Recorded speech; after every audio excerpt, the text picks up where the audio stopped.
Eu quero te convidar que você abra rapidamente aí a sua Bíblia no Evangelho de João, capítulo 9.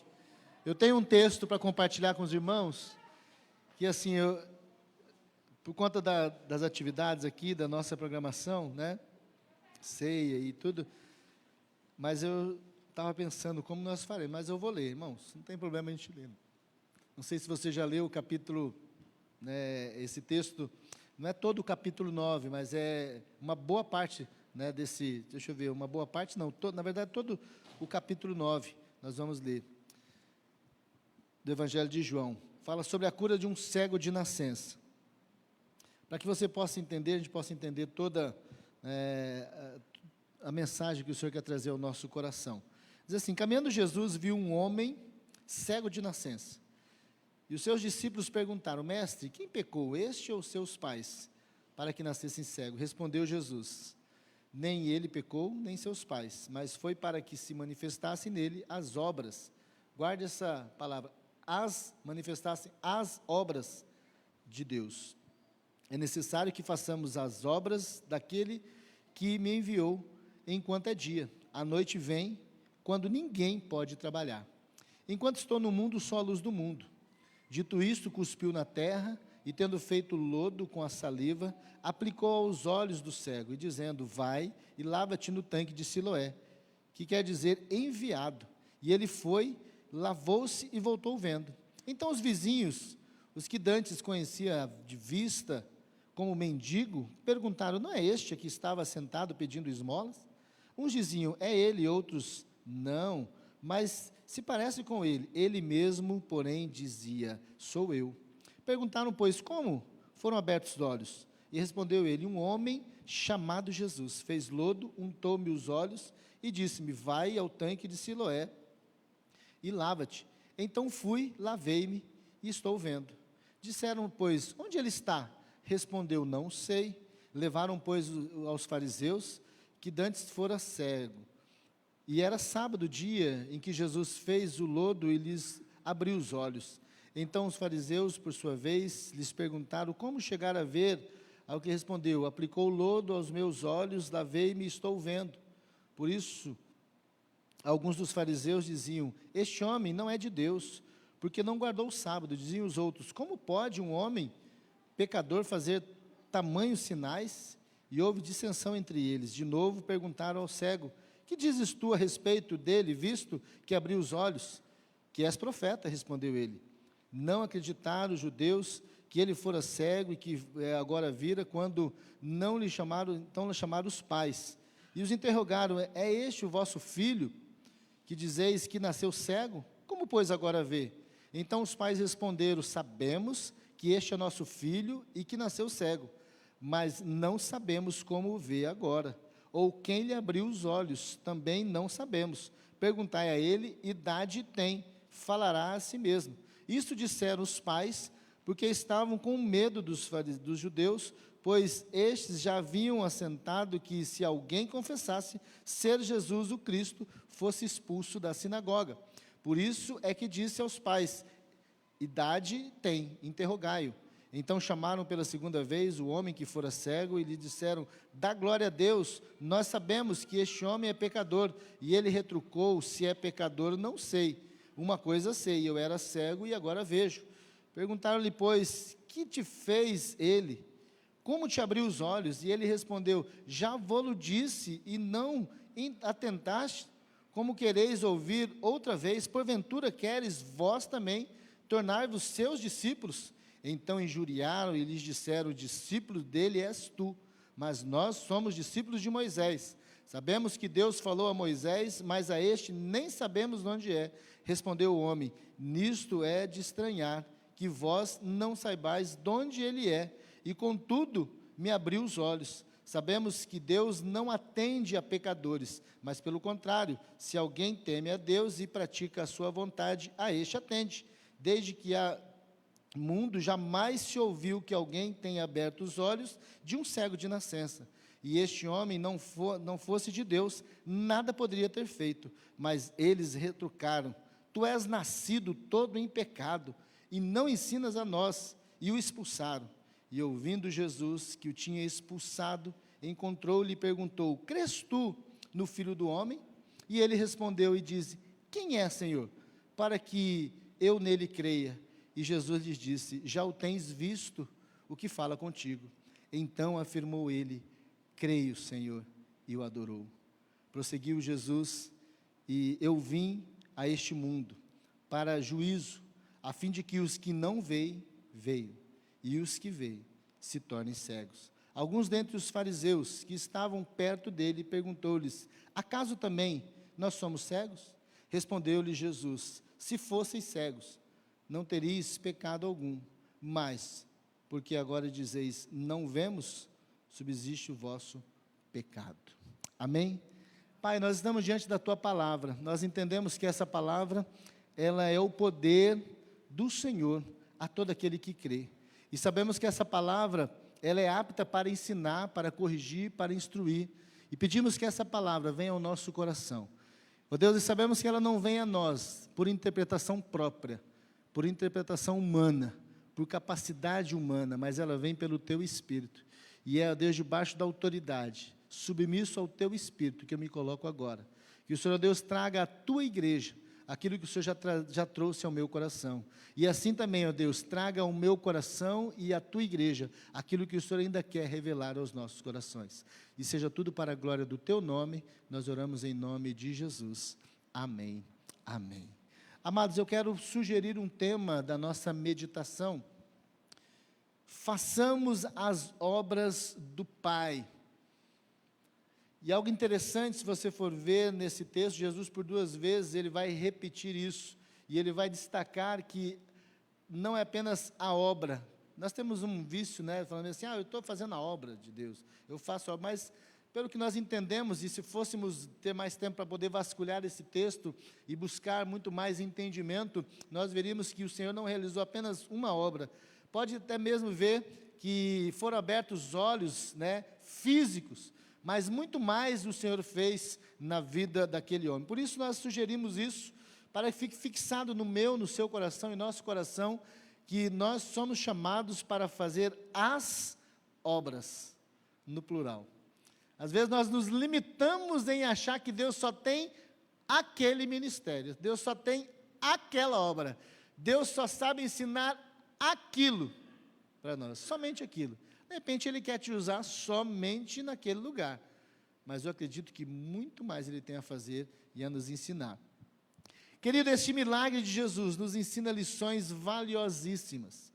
Quando nós voltamos os olhos para este milagre, na verdade todos eles, mas agora em especial esse que nós lemos, e aí nós observamos que Jesus poderia ter declarado a cura imediatamente, de forma imediata, aquele cego, como Ele fez em outras situações. Jesus não abriu somente os olhos desse cego. Nós temos outros relatos na Bíblia, nos Evangelhos, que Jesus realmente cura homens de cegueira, né, abrindo-lhe os olhos, mas não foi da mesma maneira. Isso nos traz um ensinamento para os nossos dias hoje, né, e eu quero frisar logo no início para os irmãos, que você entenda, Jesus, Ele não precisa fazer como as concessionárias. Elas inventam um determinado tipo de peça, de carro, e aí eles estabelecem uma linha de produção. Aí eles fazem em grande escala, mas a mesma coisa.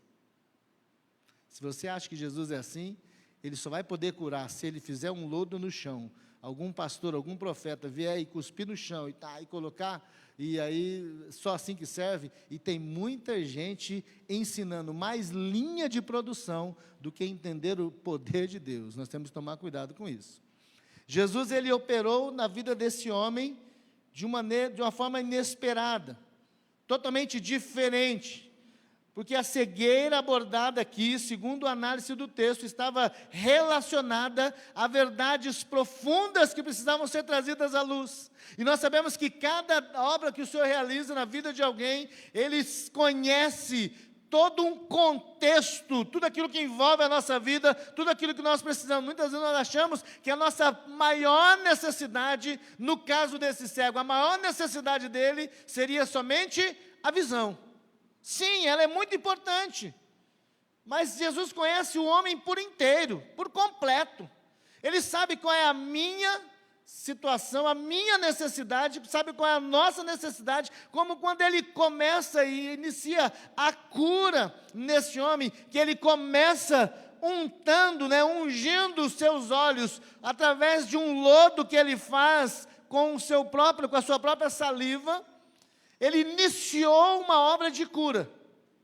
Mas nós temos outros relatos, como o caso de Bartimeu. O que você quer que eu te faça? E Bartimeu falou, eu quero ver. E Jesus falou assim, então, veja.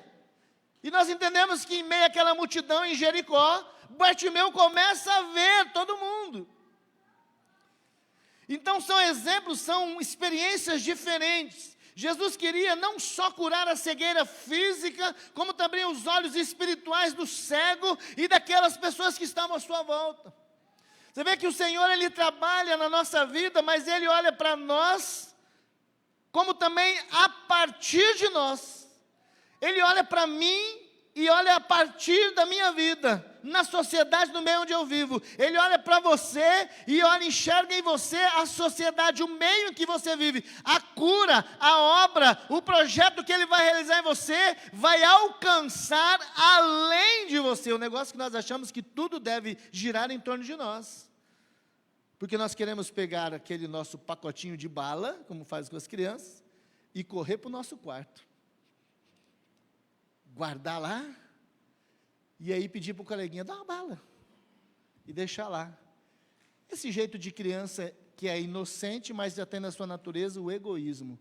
E esse egoísmo, achamos que tudo deve girar em torno de nós. E o Senhor nos ensina que há um contexto que envolve a cura, a realização, a obra, assim como aconteceu na vida desse homem. Jesus queria não só curar essa cegueira, mas abrir os olhos espirituais daquele homem e dos demais. E nós vemos alguns pontos importantes nesse milagre. Quem pecou? Jesus mostra que não havia nenhum castigo, nenhuma maldição hereditária sobre a vida daquele homem. Um outro fato importante nesse texto, nessa cura, feito lodo com saliva. É o que está sendo o texto. Isso representava a cegueira espiritual de todos que precisavam ser lavados no tanque de Siloé. Jesus apresenta a sujeira, apresenta a nojeira, apresenta o caos social, o caos do homem, e apresenta aonde se lava, aonde se tem cura. E o envia, e o leva ao enviado, e nós sabemos que essa foi a oração de Jesus. Pai, todos aqueles que o Senhor me enviou, todos que vieram a mim, eu os guardei. Sabe por que você está em Jesus hoje? Porque você foi enviado pelo Pai. E você foi enviado, encaminhado pelo Pai ao enviado. Quem é o enviado? Jesus. Aquele que é a água da vida. Aquele que beber, Jesus falou assim para a samaritana, aquele que beber da água que eu der, jamais terá sede, rios de água viva fluirão no seu interior. Jesus está mostrando isso, está ensinando que é necessário ir à condição espiritual miserável, suja, imunda. Alguém talvez estivesse lá falando, que nojo, eca, que homem mais porco. Mas Jesus estava expondo sim essa sujeira do homem. Então representa isso, ser lavado no tanque de Siloé, para que uma vez curado, ele pudesse ter o rumo certo de seguir.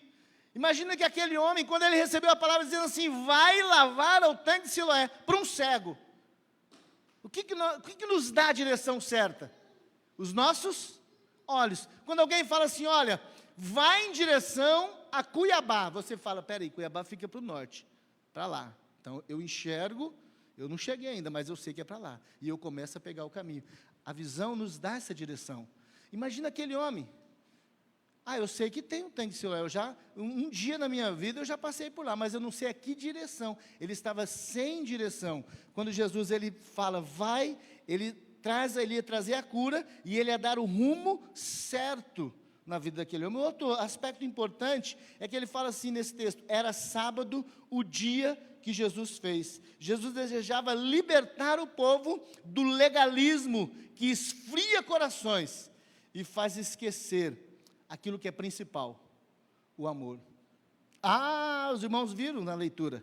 Levantou-se uma discussão, um rebuliço. Por quê? Não é que o homem agora estava pulando, incomodando, gritando. Não, é porque, segundo a tradição, o legalismo, aquele homem tinha que continuar preso. Aquele homem tinha que continuar condenado, porque ele merecia. Ele teria sorte, seria de Deus, se ele tivesse encontrado esse tal desse profeta numa segunda-feira, numa terça-feira, mas como ele encontrou no sábado, Deus estava dizendo, segundo a nossa tradição, continue cego. Nós temos que tomar cuidado com os nossos legalismos, quando nós impomos cadeias nos outros. Jesus estava mostrando, estava expondo isso, né? Ele desejava libertar o povo daquele legalismo, para que através dessa libertação, outros seriam libertos. Mas para isso, haveria necessidade de experimentar o mais importante, o que estava frio, o amor. Quando nós olhamos para o comentário bíblico, Brodmann, no seu volume 9, na página 347, tem algo interessante. Ele traça um paralelo entre a intenção de Jesus contrapondo a postura dos discípulos, e até mesmo daqueles homens daquela sociedade. Olha só, Brodmann diz assim: os discípulos se interessavam pela tragédia, na intenção de encontrar alguém para responsabilizar.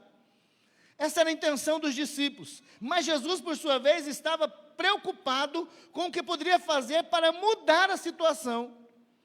Os discípulos, quando encontram Jesus, vê aquele homem em meio à multidão, os discípulos falam bem assim: quem pecou? Vamos buscar um culpado, vamos apresentar quem é culpado. E Jesus fala: espera aí, nós precisamos fazer com que seja manifestada na vida dele a vontade, as obras do Pai.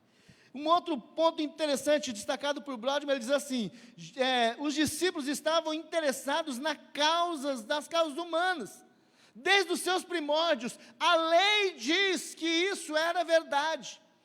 A pessoa nascia, talvez cega, aleijada, e aí era culpa do pecado dela, quer dizer, ela pecou antes de nascer. Nós sabemos, nós herdamos um pecado, mas não é isso que nos leva, talvez, a nascer com alguma anomalia. Não era Deus culpando, Deus não estabeleceu sobre um a culpa de todos. Nós sabemos que aconteceu isso em Jesus, quando Ele fez cair os nossos pecados, todos os nossos pecados sobre Jesus, mas não sobre aquele que nascia cego, aquele que nasce aleijado, aquele que nasce com algum problema, mas a tradição judaica dizia isso, os povos diziam isso, naquele tempo. E essa era a preocupação dos discípulos, interessados nessas causas humanas. E Jesus, pelo seu turno, estava interessado nos resultados divinos, até o seu próprio fim. O que isso estabelecia de dureza e de tristeza no coração daquele homem? O interesse de Jesus é saber quão sofrido era aquele coração, quão triste, quão amargo, por conta de toda aquela dificuldade. Hoje nós sabemos que os cegos, as pessoas com deficiência visual do nosso tempo, podem até ler. Não estou dizendo que é bom, não. Mas eles podem ler, nós temos a língua, o braille, tem uma estrutura. Mas naquela época de Jesus, irmãos, eles eram fadados a mendigar. Não conseguia nada. Era algo muito pior do que é isso. Para os discípulos, um homem cego era um ponto de interrogação, um objeto de mera especulação. O que será que Deus quis fazer? Talvez eles paravam, sentavam, ficavam de longe observando, dizendo: será que é os pais? Qual que é a linhagem dele? Vamos analisar, de onde que ele vem? Qual é a casa dele? Qual foi o pai? Eles tinham essa tradição, então era um objeto de especulação. Agora, para Jesus, segundo Brodmann disse, era uma oportunidade, uma pessoa que necessitava de compaixão. Jesus olhava, e Ele sempre olhou para nós, como aqueles que necessitam de compaixão. Jesus, quando Ele, depois de estar com o coração amargurado, por conta da morte, da perda do seu primo, João Batista, Ele desce para um lugar reservado, a multidão sabendo que Jesus estava lá, Jesus olha para eles, naquele tempo de dor, de luto, e Ele olha e fala, tendo compaixão das multidões, porque via como ovelhas sem pastor, por isso curou os seus enfermos, os enfermos daquela multidão. Jesus sempre olha para nós com esse sentimento, na verdade com essa visão, esses olhos de compaixão. Jesus olhou para aquele homem, enxergando a oportunidade de trazer, de manifestar compaixão e graça sobre aquele coração. A resposta de Jesus aos discípulos aponta não para a busca pelo culpado de tragédia, de derrotas, mas sim a urgência no trabalho de resgate daqueles que estão perdidos nas trevas. E é isso que Jesus ele traz como resposta no versículo 4 que nós lemos, fala: façamos as obras daquele que me enviou enquanto é dia, a noite vem, quando ninguém pode trabalhar. Na verdade, querido, não apenas uma avaliação nesse versículo 4, mas nós enxergamos nesse versículo 4 uma ordem dada pelo Senhor. É uma ordem que foi dada aos discípulos, uma ordem que se estende não somente àquele tempo, ou talvez há 2 anos atrás, há 5 anos atrás, mas estende até os nossos dias, até o dia de hoje, até a igreja do século 21. E ela, na verdade, nos apresenta 3 afirmações de Jesus. Essa ordem vai nos levar a entender essas 3 afirmações. Há um período de trabalho. Há um período, ou talvez uma forma de trabalho.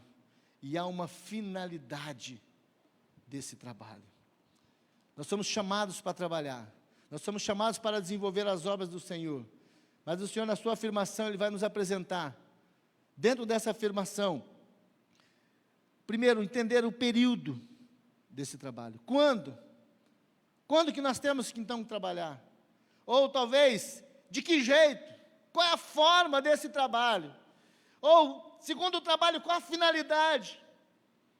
Para que eu devo trabalhar? E é isso que eu quero observar com os irmãos. Ler novamente o versículo 4, para a gente entender essas 3 afirmações de Jesus. E a primeira delas está revelada no versículo 4, que ele fala assim: é necessário que façamos as obras daquele que me enviou, enquanto é dia, a noite vem, quando ninguém pode trabalhar. E aqui nós entendemos a primeira das ordens do Senhor, onde Ele fala: façamos as obras do Pai, no tempo de Deus. É necessário que se faça as obras do Pai, em qual tempo? No tempo de Deus. Jesus foi radical, e Ele começa dizendo aos discípulos: não é amanhã, não é depois da manhã, não é daqui 1 mês, não é depois que eu casar, não é quando eu viajar, não é quando eu resolver meus problemas, não é quando eu for curado, mas é necessário que seja hoje. A afirmação de Deus fala da necessidade. É necessário. Ao afirmar assim, Jesus reconhece que o mundo carece da obra de Deus. E na verdade, quando Ele fala que está carecendo, Ele está apontando para aqueles discípulos aquilo que nos é revelado em 1 João, no capítulo 5, no verso 19, que diz: o mundo jaz no maligno. Jesus sabia disso. Aqueles discípulos foram ensinados, por isso que João depois traz esse ensinamento à igreja. E hoje nós sabemos pelas Escrituras que o mundo jaz no maligno. E Jesus, sabendo disso, fala: é uma obra urgente. É necessário que se faça. Mas é necessário que se faça quando? Jesus também apresenta essa urgência na realização dessa obra, enquanto é dia. Ele está falando do tempo oportuno. Querido, há uma limitação para a minha ação e para a sua ação. E o Senhor traz desse texto também, que nós não podemos deixar que a noite caia sobre a nossa vida para fazer a vontade e a obra do Pai. E a noite representa a limitação do trabalho.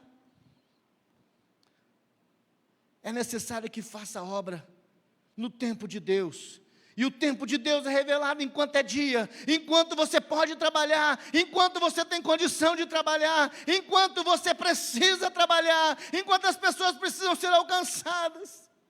Porque virá a noite, e a noite aqui pode ser representada por uma dificuldade na sua saúde, pela limitação, pelo tempo, de repente o recolhimento. Nós não sabemos a quanto nós vamos viver aqui, mas se Deus nos deu a incumbência de falar do amor dele a alguém, nós precisamos revelar da revelação do amor, porque não sabemos quando nós iremos.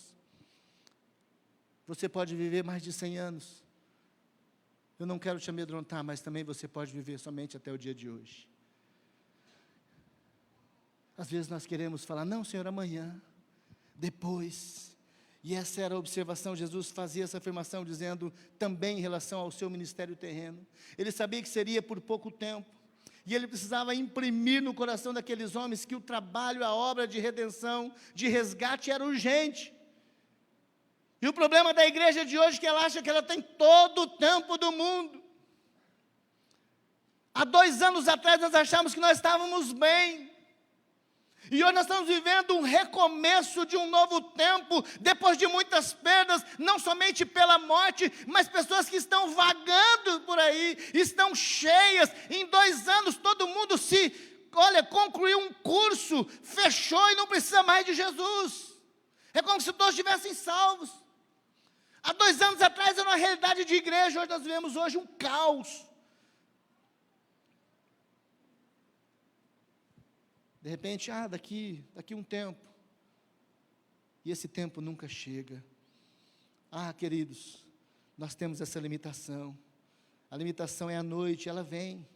Quando nem eu, quando nem você, podemos trabalhar para o Senhor. É triste quando nós encontramos pessoas que chegam no final da vida e falam: pastor, eu queria ter mais tempo. Que bom, irmão, você queria ter mais tempo, mas o que você fez? Eu não pude fazer muita coisa. Eu envolvi todo o meu tempo no trabalho. E ele começa a discorrer a sua vida. Realmente ele foi uma pessoa super ocupada, mas ele só preocupou com o seu bem-estar. Nem aonde ele trabalhava ele falou do amor de Jesus. E aí ele chega nesse tempo em que ele não consegue mais andar. Porque chegará um tempo, irmãos, que o nosso corpo vai desfalecer. O vigor que nós tínhamos, nós não teremos. É como a noite. É a dificuldade. Os discípulos estavam envolvidos em uma falácia cultural e religiosa, que aquele que nascesse com alguma deformidade, ou acontecesse um castigo de Deus, o culpado teria que pagar. Jesus sabia que a obra dele na vida daquele cego era urgente. Com certeza, segundo a tradição, as palavras do pai e da mãe, quando disse ele já tem idade, estava se referindo que ele já tivesse mais de 30 anos. Segundo o tempo de idade daquele tempo, a maioridade viria através dos 30, dos 20, dos 30. Imagina aquele homem, vamos pegar o número menor, 20 anos. Será que 20 anos não é suficiente para alguém viver nessa condição de miséria social e do próprio corpo e de tudo? Quão importante é a visão. E aqueles discípulos passando de largo, como a narrativa de Jesus na parábola do bom samaritano, entendendo de tudo, não querendo colocar a mão, dizendo: não, isso aí é castigo de Deus, deixa ele sofrer mais um pouco. E às vezes nós falamos assim, falamos para o nosso amigo de trabalho, para o nosso irmão, para aquele que nos aborrece, talvez aquele que emprestou o dinheiro e não pagou, e você fala: ele está passando assim, é castigo de Deus. E Deus está falando: vai lá, perdoa, ama ele, ganha o coração dele para mim. E você está falando assim: não, é castigo de Deus, deixa ele sofrer um pouquinho mais. Jesus fala para aqueles homens: para com essa falácia. Somente a igreja pode mudar a história de alguém através do amor que ela recebeu. Jesus está chamando aqueles homens para isso. Precisamos nos envolver na obra do Senhor de forma urgente e integral, livres de toda artimanha maligna e toda aliança com essa cultura caída do mundo. Livres de tudo isso. Precisamos nos envolver. Mas não somente essa afirmação, eu quero ir à frente com os irmãos. O versículo de número 6 e 7 vai nos apresentar uma segunda afirmação. Dito isso, cuspiu na terra, tendo feito lodo com a saliva, aplicou aos olhos do cego, dizendo: vai, lava-te no tanque de Siloé, que quer dizer enviado. E ele foi, lavou-se e voltou vendo. A segunda afirmação: façamos as obras do Pai na autoridade de Deus. Pastor, eu não sei o que fazer, eu não sei o que falar, por isso eu não falo para ninguém. Sabe por que você não fala? Porque você quer falar de si, você quer falar da sua força, você não tem experiência, você não tem autoridade, mas o Senhor lhe dá experiência, e o Senhor lhe reveste de autoridade. Nós temos que nos revestir da autoridade dEle. É na autoridade do Senhor, queridos. Aqui Jesus ensina os seus discípulos que somente o enviado de Deus poderia lavar e abrir os olhos espirituais da humanidade, libertar-os daquele cárcere de trevas. Mas onde nós vamos enviar? Com que autoridade nós vamos fazer isso? Com a autoridade de Deus. Interessante, irmãos, que eu não vejo nesse texto mesmo sendo um ato que, para nós, para a nossa cultura, talvez, né, no nosso tempo, que nojo, né, eca, aquele homem sabia que era lodo. Alguém falou para ele: você vai deixar ele passar cuspe no seu olho? Vai deixar ele passar saliva de lodo no seu olho? Com certeza teve aqueles que tentaram roubar a fé dele. O ladrão da alegria estava lá também, querido.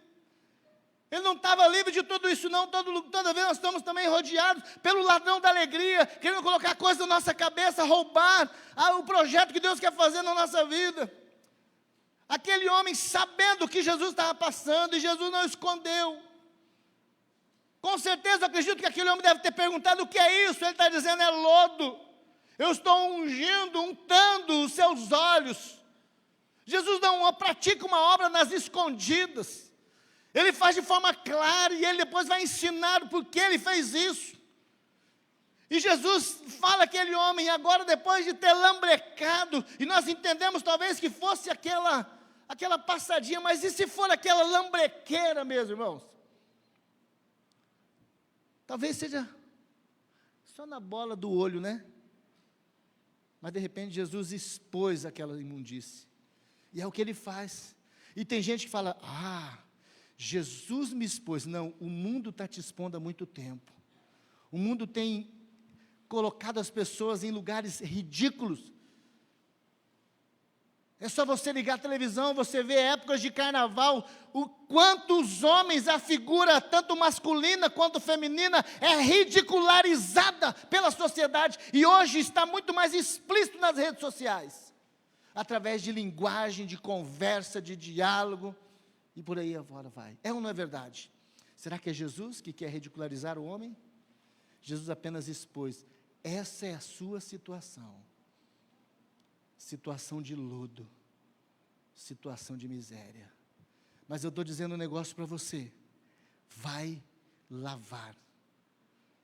E algo que, olha, alegrou meu coração e me ensinou muito, é que o texto fala assim, ele foi. Ele foi. O cego foi. O homem do rosto lambrecado por saliva e terra foi. Ele não questionou, ele não resmungou, ele obedeceu, ele foi. Ele lavou. Jesus, por que o Senhor faz assim comigo? Por que o Senhor não me curou como aquele que o Senhor colocou somente as mãos e disse: veja, e ele viu, e falou assim: eu estou vendo como que árvores. Por que o Senhor não fez como Bartimeu? Não, ele foi. A obra do Senhor na nossa vida, na vida daqueles, uma obra pessoal. E nós temos que fazer essa obra, irmãos, sabendo que Ele vai dar direção para você orar por esse, orar por aquele outro. E qual autoridade? Na autoridade de Deus. Por que aquele homem não reclamou? Ele não conhecia Jesus. Ele não sabia que Jesus era profeta. Não sabia quem era aquele que colocava a mão nos seus olhos. Ele não enxergava nada. Talvez se fosse outro, falasse assim: mas ele sabia. Ele já tinha visto ele curar outros, mas esse cego não. Aquele homem então somente acreditou naquela palavra que Jesus falou. Foram poucas palavras, mas o coração dele encheu. E ele falou assim: espera aí, o que eu ouço é com tanta autoridade, eu sinto tanta segurança, que eu vou. E aquele homem foi. E ele foi, e ele voltou vendo. O processo utilizado para a restauração da visão do cego forma um simbolismo sugestivo. O uso do lodo e cuspe, uma circunstância derivada do interior de Jesus. Não apenas a palavra de Jesus, mas Jesus compartilha da sua própria saliva, da sua própria natureza, dele. Ele pega de si e faz do homem. É isso que nós temos. A nossa transformação vem daquilo que é do interior do Senhor. Quando vemos da palavra, nós entendemos que a palavra, ela na verdade é inspirada por Deus. Ela é o produto do interior de Deus. Quando o Senhor Jesus, ele pega a sua saliva, faz lodo, mistura com a condição do homem, representada pela terra, nós temos vemos a ação da autoridade dizendo: agora eu compartilho com você a vida, veja. Jesus compartilha com ele isso, querido. É algo interessante, é um simbolismo sugestivo, maravilhoso de autoridade. Esse processo ensina que somente Jesus é capaz de libertar e restaurar o homem preso nas trevas. Por isso nós temos que usar essa autoridade. Você não precisa usar outro recurso. Tem gente dizendo que a igreja, usando o recurso disso, daquilo, como eu já falei, fazendo linha de produção, usa apenas Jesus. Jesus é suficiente.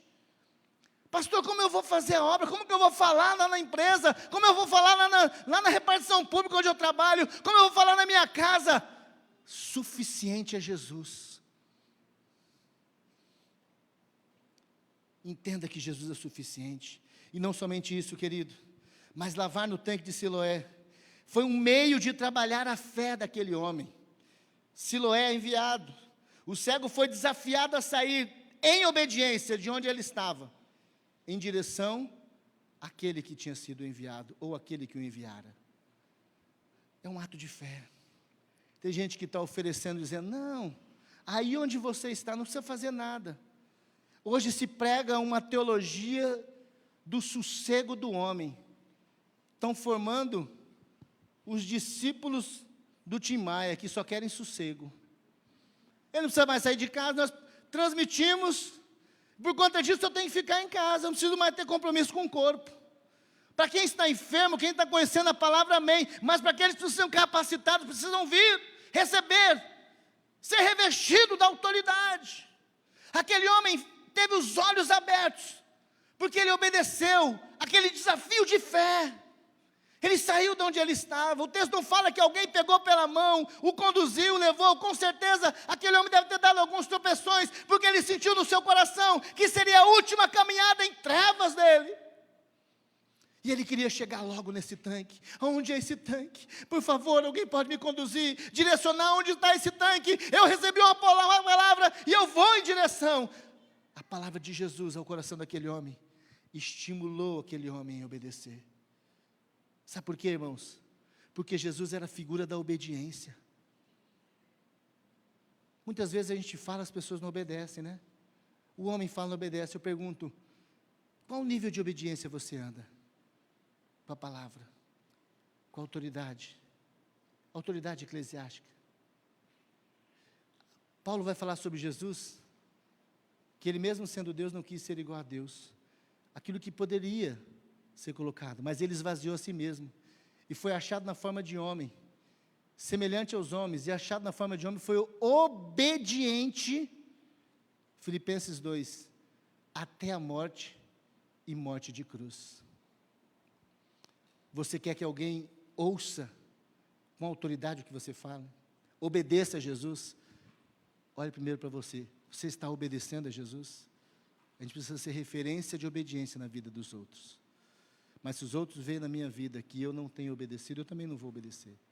Jesus fala na autoridade. Vai e vai acontecer. Porque Jesus era a referência de obediência. E aquele homem obedeceu, foi e voltou vendo. Terceiro e último. Terceira afirmação que Jesus nos ensina. Façamos as obras do Pai. Versículo 8 a 11. Então os vizinhos, que dantes conheciam de vista, como mendigo, perguntaram: não é este o que estava sentado pedindo esmolas? Uns diziam: é ele, outros: não, mas parece com ele. Ele mesmo, porém, dizia: sou eu. Perguntaram-lhe, pois, como que lhe foram abertos os olhos? E respondeu ele: o homem chamado Jesus fez lodo, untou-me os olhos e disse-me: vai ao tanque de Siloé, lava-te. Então fui, lavei-me e estou vendo. Irmãos, a terceira afirmação: façamos as obras do Pai para glória de Deus. Amém? É para a glória do Senhor.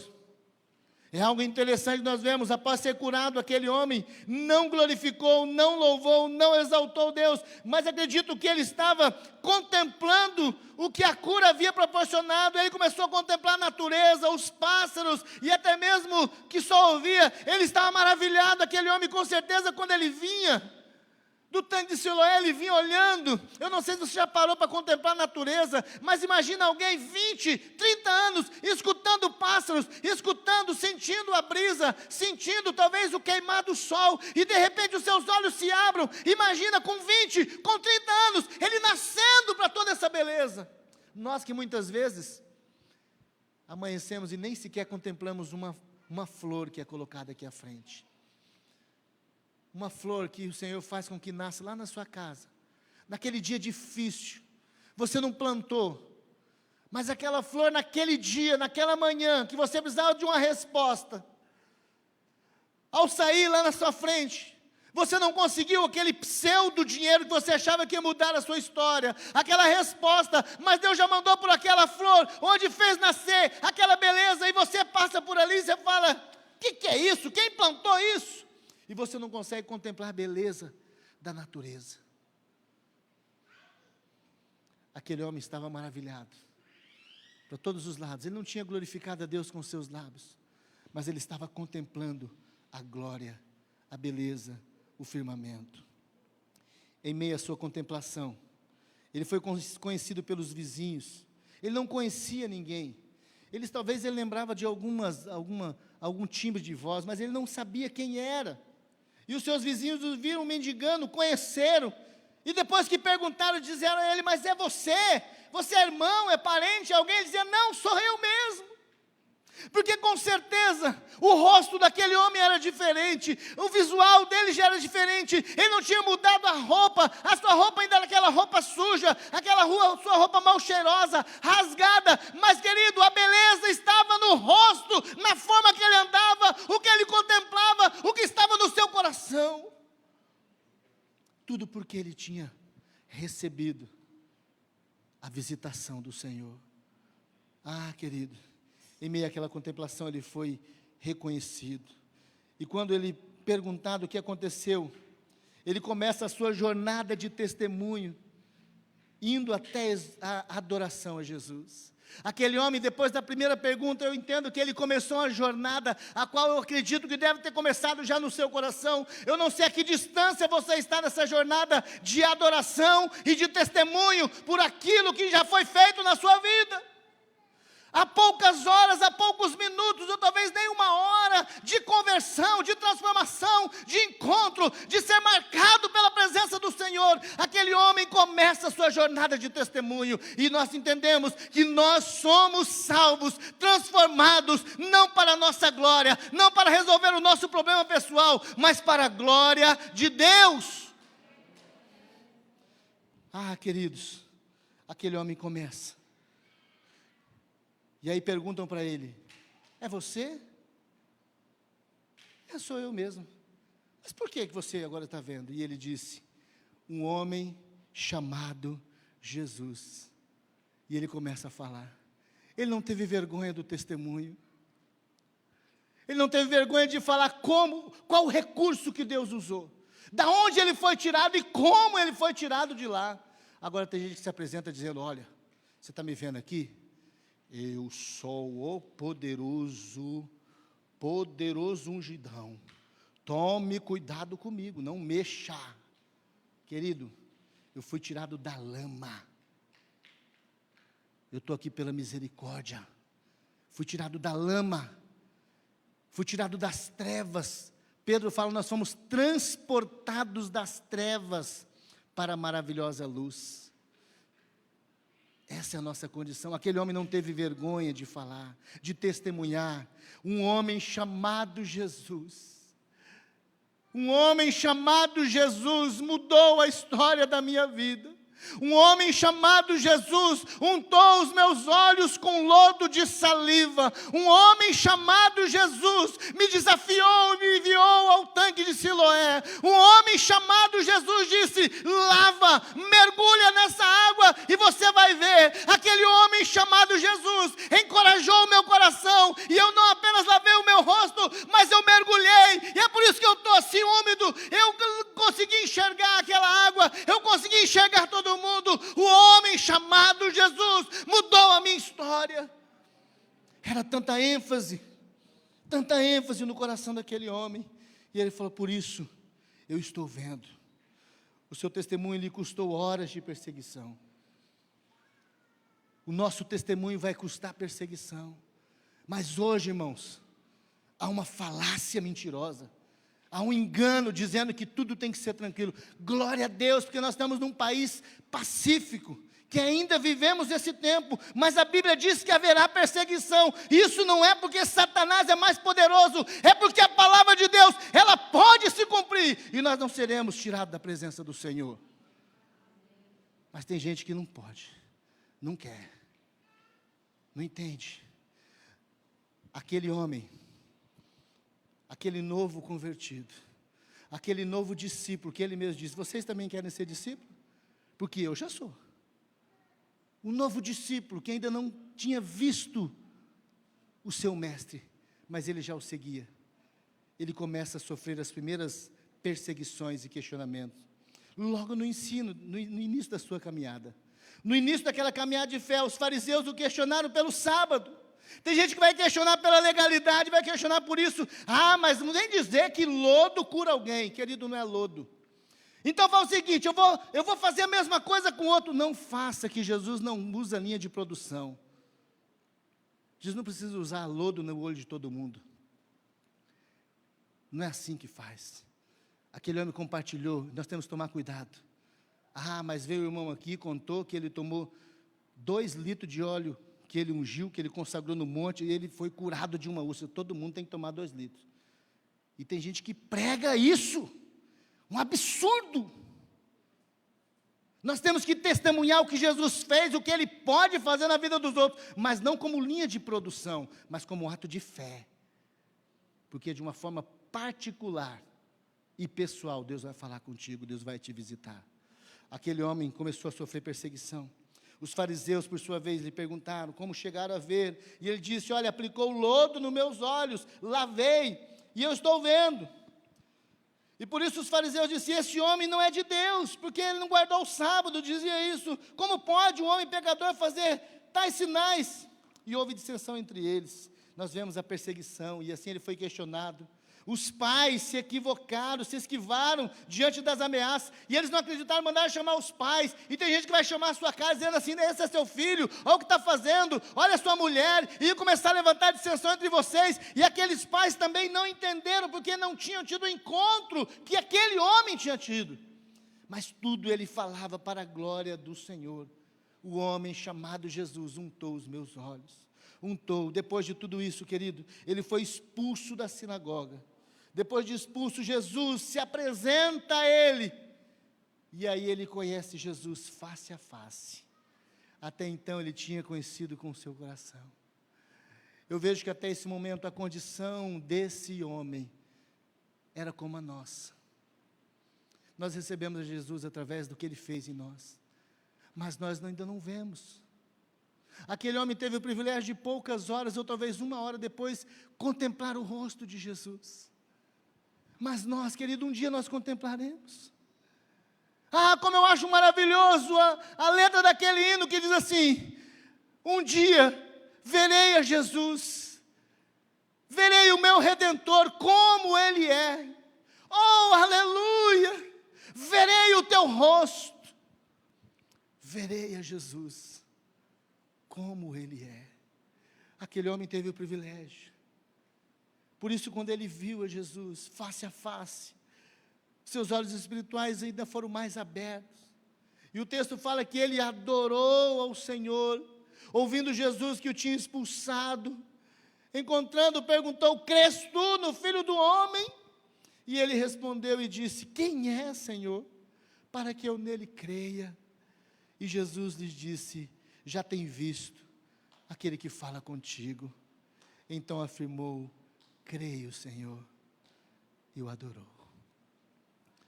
Amados, aquela obra ela foi para a glória. Finalidade é a glória de Deus. Façamos a obra do Senhor, mas para não a minha finalidade, não para o meu louvor, mas para a glória de Deus. É que eu quero te chamar nessa hora, você abaixar a sua cabeça. Eu quero concluir contigo, querido, essa meditação. Como está o seu coração? Como está a sua vida? Eu queria continuar mais, eu não quero cansar os irmãos, mas eu preciso dizer a você, assim como Jesus foi ao encontro daquele homem, assim como Jesus viu a necessidade daquele homem entrando por aquele caminho, entrando por aquele lugar, viu aquele homem naquela condição, Jesus também, Ele te trouxe aqui, Ele vê a sua condição, e Ele quer dizer a você, querido, que aquilo que você tem passado, Ele tem poder para mudar, Ele tem poder para restaurar, mas que você entenda, que Ele pode fazer, é o tempo dEle fazer, é para a glória dEle quando Ele fizer, e o que Ele ordenar você fazer é na autoridade dEle, mas Ele pode hoje te libertar, livrar pessoas, homens e mulheres, de cadeias, como aquele jovem estava vivendo naquela condição, 20 anos, eu não sei há quantos anos você tem vivido em cadeias, em trevas, mas o Senhor, Ele quer trazer libertação. Abra o seu coração a Ele, abra a sua vida a Ele.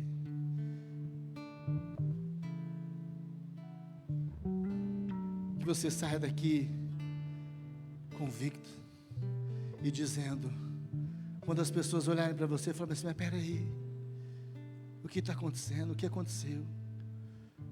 Você vai dizer, o homem chamado Jesus abriu os meus olhos. O homem chamado Jesus mudou a minha história. O homem chamado Jesus mudou o meu interior, lavou as minhas feridas, curou-me. O homem chamado Jesus libertou-me. O homem chamado Jesus me deu uma nova história. O homem chamado Jesus me reconciliou com o Pai. O homem chamado Jesus é o meu Senhor, é o meu dono. Oh, aleluia.